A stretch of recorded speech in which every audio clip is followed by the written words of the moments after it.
Welcome to the channel educational Unnati. आज का हमारा टॉपिक रहेगा टीचिंग स्किल्स।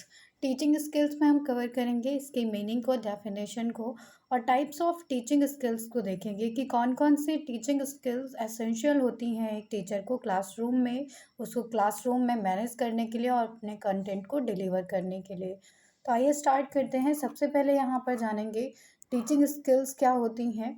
तो टीचिंग स्किल्स के बारे में अगर हम जानना चाहें तो टीचिंग स्किल्स का मतलब हो जाता है कि ये एक प्रोसेस होता है जिसमें टीचर जो है प्लान करता है हर एक चीज़ को ओरली या फिर रिटन फॉर्म में, या फिर वो ब्लैक बोर्ड का यूज़ करके हर एक चीज़ का प्लान करता है। तो टीचिंग स्किल्स के अंडर ही टीचर हर एक एक्टिविटी को प्लान कर लेता है और फिर जाके जो है उसे इम्प्लीमेंट करता है क्लासरूम में।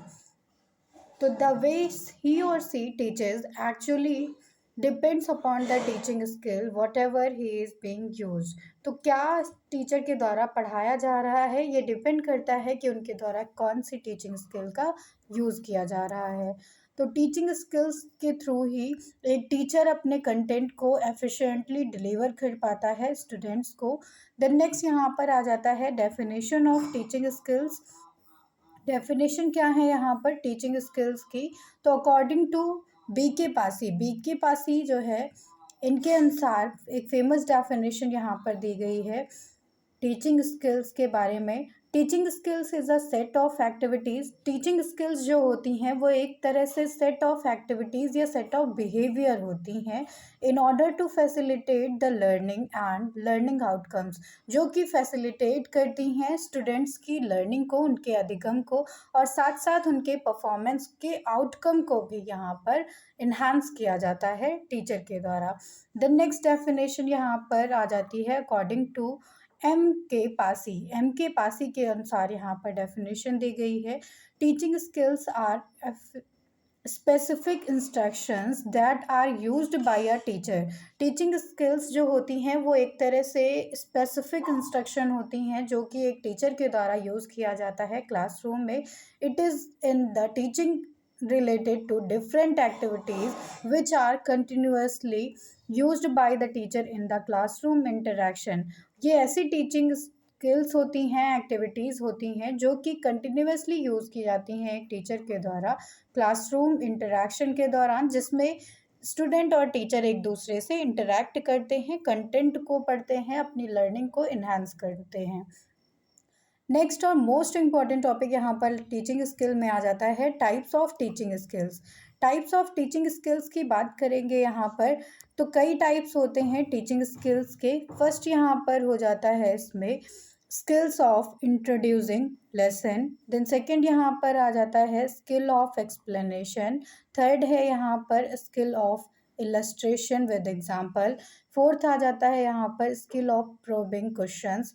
फिफ्थ यहाँ पर है स्किल ऑफ रीइंफोर्समेंट। सिक्स्थ यहाँ पे आ जाता है skill of stimulus variation. Seventh यहाँ पर हो जाता है skill of board writing. Eighth यहाँ पर हो जाता है क्लासरूम मैनेजमेंट स्किल। नाइन्थ यहाँ पर हो जाता है डिसिप्लिन स्किल। टेंथ यहाँ पर आता है ऑब्जर्वेशन स्किल। 11th नंबर पे आ जाता है स्टूडेंट्स एंगेजमेंट स्किल। और लास्ट यहाँ पर 12th नंबर पे आ जाता है टाइम मैनेजमेंट स्किल। इस तरह से इतने टाइप्स होते हैं यहाँ पर टीचिंग स्किल्स के लिए। तो एक टीचर अपने कंटेंट को कैसे बच्चों को डिलीवर करे उसके लिए यह हेल्पफुल होती हैं और इन स्किल्स के थ्रू ही अपनी टीचिंग को वो इजी बना सकता है। तो आइए स्टार्ट करेंगे। सबसे पहले यहाँ पर टीचिंग स्किल आ जाती है skill of introducing lesson plan. तो इम्पॉर्टेंट स्किल है ये, जिसमें कि एक टीचर जो है देखते हैं कि कैसे उन्हें अपने लेसन प्लान को इंट्रोड्यूस करना है बच्चों को, कैसे जो है वो बच्चों को फैमिलियर करेंगे अपने टॉपिक से।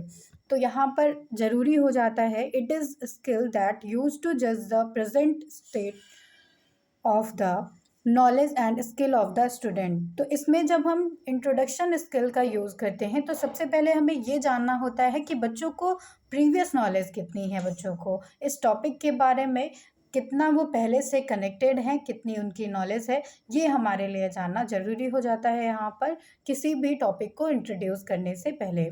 तो यहाँ पर सेकंड पॉइंट आ जाता है, it is used to create link between introduction and main point of the concept. तो इसमें जो है हम लिंक क्रिएट करते हैं कि जो हम इंट्रोड्यूस करने वाले हैं और जो हमारा मेन कॉन्सेप्ट है उसके बीच में बॉन्ड क्रिएट करते हैं। देन यहाँ पर नेक्स्ट पॉइंट आ जाता है कंपोनेंट्स का। कंपोनेंट्स क्या होते हैं? स्किल्स ऑफ इंट्रोड्यूसिंग लेसन के। तो यहाँ पर टॉपिक को हम इंट्रोड्यूस करते हैं, उसके लिए हमें कई सारे कंपोनेंट्स पे जो है फोकस करना पड़ता है, जैसे कि प्रीवियस एक्सपीरियंस क्या है हमारे स्टूडेंट्स के, या प्रीवियस नॉलेज कितनी है उन्हें इस टॉपिक के बारे में। देन इम्पॉर्टेंट कंपोनेंट होता है प्रॉपर यूज़ किया जाना चाहिए डिवाइसेस का या टेक्निक्स का, कौन से मेथड के थ्रू हम बच्चों को पढ़ा रहे हैं वो प्रॉपरली यूज़ किया जाना चाहिए क्लासरूम में। मेंटेनेंस होना चाहिए, यहाँ पर कंटिन्यूटी होनी चाहिए हमारे कंटेंट में। तो कंटेंट जो है कंटिन्यू होना चाहिए और कनेक्टेड होना चाहिए एक दूसरे से। देन यहाँ पर रिलेवेंटली यूज़ किया जाना चाहिए वर्बल और नॉन वर्बल बिहेवियर को। तो टीचर को चाहिए कि वो वर्बली यानी कि बच्चों से बातचीत भी करें और अपने गेस्चर्स का भी प्रॉपर यूज़ करें। इस तरह से इंट्रोडक्शन स्किल यहाँ पर कंप्लीट होती है। नेक्स्ट स्किल आ जाती है यहाँ पर skill of explanation. Explanation skill का यूज़ हो जाता है कि इसमें जो है बच्चों को समझाया जाता है। अपने कंटेंट को आप कितने अच्छे से डिलीवर कर पा रहे हैं ये डिपेंड करता है आपके एक्सप्लेनेशन स्किल पर। तो explaining is an action skill in which the teacher tries to satisfy students query.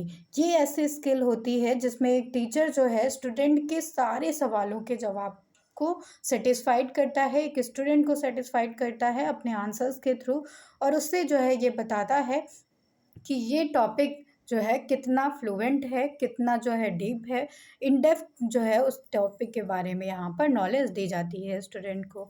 Explanation skills जो है यूज़ की जाती है टीचिंग के दौरान एक क्लासरूम में। An explanation is a set of inter related statement elaborating a concept being taught और लर्नड।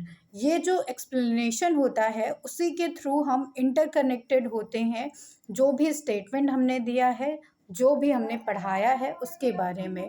तो यहाँ पर एक्सप्लेनेशन का मतलब हो जाता है कि हम एक टॉपिक को अगर बच्चों को पढ़ा रहे हैं तो उससे कई सारे तरीके से वे ऑफ टीचिंग होता है ये हमारा। बच्चों को समझाते हैं, वहाँ पर एग्जाम्पल्स के थ्रू समझाते हैं। तो हमारे वर्ड्स क्या हैं, हम कैसे बच्चों को समझा पा रहे हैं, ये यहाँ पर यूज़ किया जाता है। इसके कंपोनेंट्स की बात करेंगे यहाँ पर, कंपोनेंट्स ऑफ एक्सप्लेनेशन स्किल्स की बात करते हैं, जिसमें पहला कंपोनेंट आ जाता है बिगनिंग का स्टेटमेंट क्या है हमारा, शुरुआती जो है दौरान में हम कैसे जो है बच्चों को समझा रहे हैं, क्लैरिटी कितनी है हमारे स्टेटमेंट में, फ्लुएंटली कैसे हम बोल रहे हैं, फ्लुएंसी कैसी है हमारे स्टेटमेंट के, एक्सप्लेनिंग स्किल लिंक्स क्या है, मतलब हम जो एक्सप्लेनेशन दे रहे हैं अपने टॉपिक के बारे में वो कैसे हम लिंक कर रहे हैं एक दूसरे से, इंटरकनेक्टेड होना चाहिए वो हमारा स्टेटमेंट, और प्लान्ड रेपिटेशन होना चाहिए यहाँ पर। नेक्स्ट स्किल पे चलेंगे, यहाँ पर skill of illustration with example हो जाती है हमारी नेक्स्ट स्किल। तो skill of explanation with example में हम देखेंगे, इलस्ट्रेशन विद एग्जाम्पल में हम देखेंगे कि यहाँ पर अगर बच्चों को कोई प्रॉब्लम हो रही है आपका टॉपिक समझने में, आपका एक्सप्लेनेशन समझने में, तो आपको कई सारे तरीके से अलग अलग एग्जाम्पल देकर तब बच्चों को समझाना होता है। तो एक टीचर कई सारे तरीके से उसको जो है समझाता है, चाहे वो एक्सपेरिमेंट करके समझाए, एक्सप्लेनेशन के थ्रू समझाए, या फिर रियल लाइफ से कनेक्ट करके समझाए। तो इस तरह से अलग अलग एग्जाम्पल के थ्रू टीचर को यहाँ पर बच्चों को समझाना होता है। तो इसमें बताया गया है sometimes it is observe that some abstract ideas and concept are very difficult to understand. कई सारे ऐसे टॉपिक्स या आइडियाज़ कॉन्सेप्ट होते हैं जो बच्चों को पहली बार में नहीं समझ में आते हैं, तो बच्चा उससे रिलेटेड क्वेश्चन करेगा।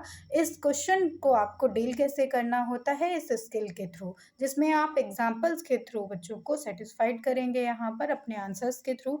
देन यहाँ पर बताया गया है this difficulty of the teacher can be solve easily if they are able to master of the skill of illustrating with example. तो ये जो डिफ़िकल्टी आती है कि बच्चों को समझ में नहीं आ रहा है, इस स्किल को आप इजीली डील कर सकते हैं अगर इस स्किल से आप इंट्रोड्यूस्ड हैं, आप फैमिलियर हैं, तो आप एग्जांपल्स के थ्रू बच्चों को समझा सकते हैं यहाँ पे।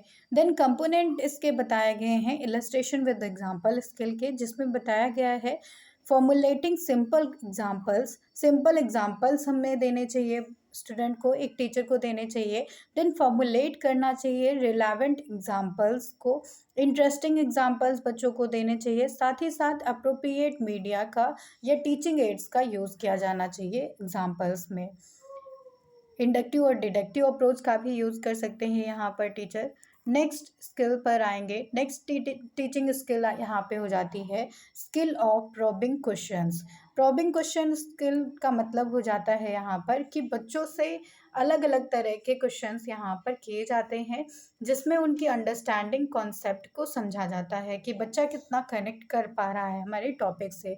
This type of question encourages reflection. ये जो क्वेश्चंस होते हैं वो बच्चों के रिफ्लेक्शन को, उनके मतलब वो क्या सोच रहे हैं उस टॉपिक में, उसके जो है थॉट्स को एक्सप्रेस करता है इसमें, इसलिए यहाँ पर रिफ्लेक्टिव स्किल का यूज़ किया जाता है। Probing questions are ideal in a learning environment. ये एक तरह से आइडल का काम करते हैं लर्निंग एनवायरनमेंट के लिए। देन यहाँ पर नेक्स्ट आ जाता है कंपोनेंट ऑफ प्रोबिंग क्वेश्चंस का यूज़ करेंगे यहाँ पर। कंपोनेंट्स में सबसे पहले बताया गया है प्रॉम्प्टिंग टेक्निक्स का यहाँ पे प्रॉपर यूज़ किया जाना चाहिए। सीकिंग फर्दर इंफॉर्मेशन टेक्निक्स, तो यहाँ पर इंफॉर्मेशन टेक्निक्स की जो है हमें नॉलेज होनी चाहिए। रीडायरेक्ट करना चाहिए टेक्निक्स को और रीफोकस करना चाहिए टेक्निक्स पर। नेक्स्ट स्किल यहाँ पर हो जाती है skill of reinforcement. Skill of reinforcement जो है वो एसेंशियल इसलिए यहाँ पे होती है क्योंकि इससे बच्चे के मोरल हाई होते हैं, वो मोटिवेट होता है क्लासरूम में अपना बेस्ट देने के लिए, 100% देने के लिए। तो रीइंफोर्समेंट का मतलब हो जाता है कि यहाँ पर टीचर को चाहिए कि वो स्टूडेंट्स को गुड, एक्सीलेंट, ऑसम या आपने बहुत अच्छा बताया, ये सारे वर्ड्स या नॉन वर्बल एक्सप्रेशंस देने चाहिए, जैसे कि स्माइल कर दें, हेड अपना डाउन जो है हिला दें। इस तरह की कई ऐसे एक्सप्रेशन या अपने वर्ड्स में स्टेटमेंट देना होता है जिससे कि बच्चा ये समझे कि टीचर उसे अप्रिशिएट कर रही है, उसका प्रेज़ कर रही है, ताकि वो जो है और इन्वॉल्व हो सके और इंगेज हो सके क्लासरूम में और अपना 100% आउटपुट यहाँ पर दे सके। इस तरह से इस स्किल के कुछ कंपोनेंट्स होते हैं, जैसे कि पॉजिटिव वर्बल रीइंफोर्समेंट हो सकता है, टीचर के द्वारा दिया जाए, बोलकर उससे पॉजिटिवली हम कुछ बताएं, जैसे कि गुड, एक्सीलेंट या आपने बहुत सही किया, आपने सही आंसर किया। Then non verbal positive reinforcement हो सकता है यहाँ पर, जैसे कि हम एक्सप्रेशन या गेस्चर्स के थ्रू कोई रीइंफोर्समेंट दें। देन नेगेटिव वर्बल रीइंफोर्समेंट भी होता है। नेगेटिव नॉन वर्बल रीइंफोर्समेंट भी यहाँ पर होता है। तो अगर बच्चे को आप डांट रहे हैं तो वो उसके लिए बैड इफ़ेक्ट करेगा, और उससे आप जो है अगर प्रेज़ कर रहे हैं, उसकी तारीफ़ कर रहे हैं सही आंसर्स पर, तो वो उसके लिए जो है मोटिवेशन का काम करता है। नेक्स्ट स्किल पे चलेंगे यहाँ पर, स्किल ऑफ स्टिमुलस वेरिएशन का मतलब हो जाता है कि जितने भी स्टिमुलस स्टूडेंट को दिखते हैं एक क्लासरूम में, वो जो है वेरी करने चाहिए टाइम टू टाइम, वरना जो है क्लासरूम बोर्डम हो जाती है, बच्चा यहाँ पर बोर होने लगता है।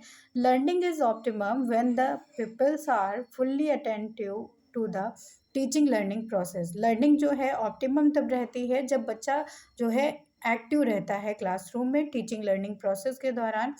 It is difficult for an individual to attend the same stimulus for more than few seconds. तो ये डिफ़िकल्ट होता है एक इंडिविजुअल के लिए कि वो सेम स्टिमुलस रख सके कई टाइम तक। It works on the basis of psychological experiments that attention of the individual tends to shift from one stimulus to other very quickly। तो ऐसा माना जाता है, ये जो है साइकोलॉजिकल फैक्ट भी है कि एक इंडिविजुअल की जो अटेंशन होती है वो वेरी करती रहती है स्टिमुलस टू स्टिमुलस। तो यहाँ पर बताया गए हैं कुछ कंपोनेंट्स इस स्किल के बारे में, जैसे कि पहला, मूवमेंट कितना है जो है टीचर का, गेस्चर्स क्या यूज़ किए जा रहे हैं टीचर के द्वारा, कहाँ पर पॉज लेना है, कहाँ पर जो है उसे अपनी पिच धीमी करनी है, तेज़ करनी है, चेंज इन स्पीच, स्पीच में क्या चेंजेस करने हैं, फोकस कहाँ पर करना है, ये सारे जो है कंपोनेंट्स हो जाते हैं स्किल के।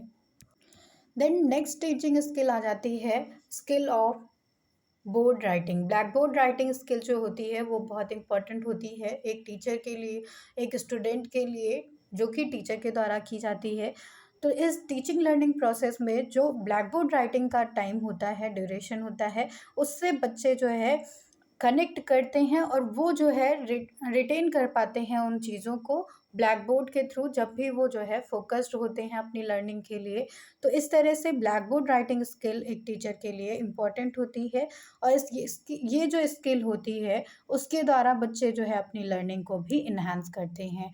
Concepts are presented before the student either in the verbal or written form. तो जितना हम बच्चों को लिख कर बताते हैं, नीट और क्लीन लिख कर बताते हैं, और जो है पूरी तरह से हम चार्ट के थ्रू समझाते हैं, फ्लो चार्ट के थ्रू ब्लैक बोर्ड पर समझाते हैं टीचर, तो वहाँ पर बच्चे ज़्यादा कनेक्ट कर पाते हैं उस जो है इंफॉर्मेशन को, और वो ज़्यादा देर तक उनकी मेमोरी में रिटेन रहती है। तो writing simultaneously with the speaking enhance the effectiveness of the presentation. इस स्किल के, ब्लैक बोर्ड राइटिंग स्किल के कुछ कंपोनेंट्स होते हैं, जैसे कि लिजिबिलिटी क्या है हैंड राइटिंग के, neatness of the board work, black board पर जो लिखा गया है वो कितना साफ सुथरा लिखा गया है, कितना अप्रोप्रिएट है, राइटिंग कैसी है जो है टीचर की, ये सारी चीज़ें इसमें मैटर करती हैं। नेक्स्ट यहाँ पर क्लासरूम मैनेजमेंट स्किल आती है, जो कि एक टीचर के लिए टीचिंग स्किल में इम्पॉर्टेंट होती है। तो गुड क्लासरूम मैनेजमेंट जो है बच्चों को इन्हांस करता है, उनकी लर्निंग को इन्हांस करता है, उनके जो है मोटिवेशन लेवल को हाई रखता है। Start with the setting certain ground rules. तो कुछ ऐसे रूल्स होने चाहिए आपके क्लासरूम में जो कि इम्पॉर्टेंट रहें, रेजिड रहें, वो फिक्स होने चाहिए वहाँ पर आपकी टीचिंग लर्निंग प्रोसेस के दौरान। Better student and teacher relation emerge when you demonstrate a willingness to lend and hear to the problems faced by your students. तो एक बेटर रिलेशनशिप आप बिल्डअप कर सकते हैं टीचर और स्टूडेंट के बीच में, जब आप स्टूडेंट्स की हर एक प्रॉब्लम को इम्पोर्टेंस दें, उसे सॉल्व करने की कोशिश करें। तो इस तरह से क्लासरूम मैनेजमेंट स्किल यहाँ पर पॉजिटिव इम्पैक्ट देती है लर्नर्स के आउटकम पर, उनकी परफॉर्मेंस लेवल पर और उनके क्लासरूम एंगेजमेंट में। तो इस तरह से ये स्किल इम्पॉर्टेंट होती है। द नेक्स्ट स्किल यहाँ पर डिसिप्लिन स्किल आती है। डिसिप्लिन एक इम्पॉर्टेंट स्किल होती है एक टीचर के लिए भी, और वो कैसे जो है स्टूडेंट को डिसिप्लिन रखता है ये भी इम्पॉर्टेंट इसमें रखता है। क्लासरूम एक्टिविटीज़ को वो कैसे मैनेज कर पा रहा है, कैसे जो है इसमें डिसिप्लिन को मेंटेन करता है, ये सारी चीज़ें इसमें इम्पॉर्टेंट हो जाती हैं। तो एक स्टूडेंट के मन में टीचर के लिए रिस्पेक्ट होनी चाहिए, और ये रिस्पेक्ट तभी आती है स्टूडेंट के मन में जब वो सोचता है कि हमारा जो टीचर है वो हमारे लिए रोल मॉडल का काम कर रहा है। तो बच्चा उसी की तरह बनना चाहता है, उसी की तरह बिहेव करना चाहता है और उनकी रिस्पेक्ट करता है, उनके लिए जो है इज्जत रहती है उसके मन में, और उनके हर एक क्वेश्चन का वो रिस्पॉन्स करता है। तो ये डिसिप्लिन स्किल हो जाती है जो कि टीचिंग के लिए इम्पॉर्टेंट होती है। देन ऑब्जर्वेशन स्किल आती है नेक्स्ट। ऑब्जर्वेशन स्किल का मतलब हो जाता है कि इसमें हमें ऑब्जर्व करना चाहिए स्टूडेंट्स को, चाहे वो स्लो लर्नर हो या इंटेलिजेंट लर्नर हो। तो एक गिफ्टेड चाइल्ड और स्लो लर्नर, इन दोनों ही लर्नर्स को हमें ऑब्जर्व करना चाहिए, तभी हम अपने क्लासरूम को मैनेज कर सकते हैं, एक टीचर अपने क्लासरूम को मैनेज कर सकता है। This is a challenge. ये जो चैलेंज होता है वो टीचर के सामने सबसे पहला चैलेंज होता है जो कि वो डे बाय डे फेस करता है, और इससे जो है जो टीचर उभरता है, जो मैनेज कर लेता है, इस चीज़ को ऑब्जर्व कर लेता है कि कौन सा स्टूडेंट हमारे क्लास में वीक है, कौन सा स्टूडेंट इंटेलिजेंट है, तो वो उन्हें जो है मैनेज कर पाता है, कोऑर्डिनेट कर पाता है वहाँ पर बच्चों को। तो यहाँ पे जो है टीचिंग उसकी एफिशिएंटली चलती रहती है और बच्चे भी वहाँ पर एक्टिव रहते हैं। नेक्स्ट यहाँ पर स्किल आती है students engagement skill. Students engagement skill का मतलब हो जाता है कि जो भी टीचर पढ़ा रहे हैं उसमें स्टूडेंट का क्या कंट्रीब्यूशन है, वो कितना कनेक्टेड फील कर रहे हैं, ये इंपॉर्टेंट होता है। तो एक टीचर जो भी टॉपिक लाए उसे ये देखना चाहिए कि वो बच्चों के इंटरेस्ट एरिया का हो, उनके मेंटल लेवल के अकॉर्डिंग हो। और एक टीचर को ये भी देखना चाहिए कि बच्चा जो है उस टॉपिक से मोटिवेटेड फील कर रहा है या नहीं, क्लासरूम में कितना एंगेज है वो बच्चा। तो जब बच्चे क्लासरूम में एंगेज होते हैं तो वो अपनी लर्निंग के लिए, अपनी स्टडी के लिए जो है खुद ही अपने एफर्ट करते हैं। देन नेक्स्ट यहाँ पर आ जाता है developing a strong rapport with the student is one of the best ways to ensure your student are engaged in the class. तो अगर एक रैपो होती है स्टूडेंट और टीचर के बीच में तो वो इंडिकेट करता है कि यहाँ पर जो स्किल है वो प्रॉपर यूज़ की जा रही है एक टीचर के द्वारा। नेक्स्ट यहाँ पर स्किल हो जाती है time management skill. Time management skill हमारी लास्ट स्किल होती है टीचिंग स्किल्स में। टाइम मैनेजमेंट का मतलब हो जाता है यहाँ पर कि जो भी आपके पीरियड का ड्यूरेशन होता है उसे आप कैसे मैनेज कर रहे हैं, एक टीचर कैसे मैनेज कर रहा है कि कब हमें इंट्रोड्यूस करना है लेसन प्लान को, कब हमें प्रेजेंट करना है अपने कंटेंट को, देन कब रेसिटेशन करना है बच्चों का, देन कब रिवीजन कराना है, फिर कब जो है होमवर्क देना है, क्लासरूम को इसी में कैसे मैनेज करना है। तो ये टाइम मैनेजमेंट का जो है पूरा साइकिल होता है जिसे एक टीचर को एफिशिएंटली मैनेज करना चाहिए। इस तरह से आपकी टीचिंग स्किल्स यहाँ पर एंड होती हैं। Thank you everyone.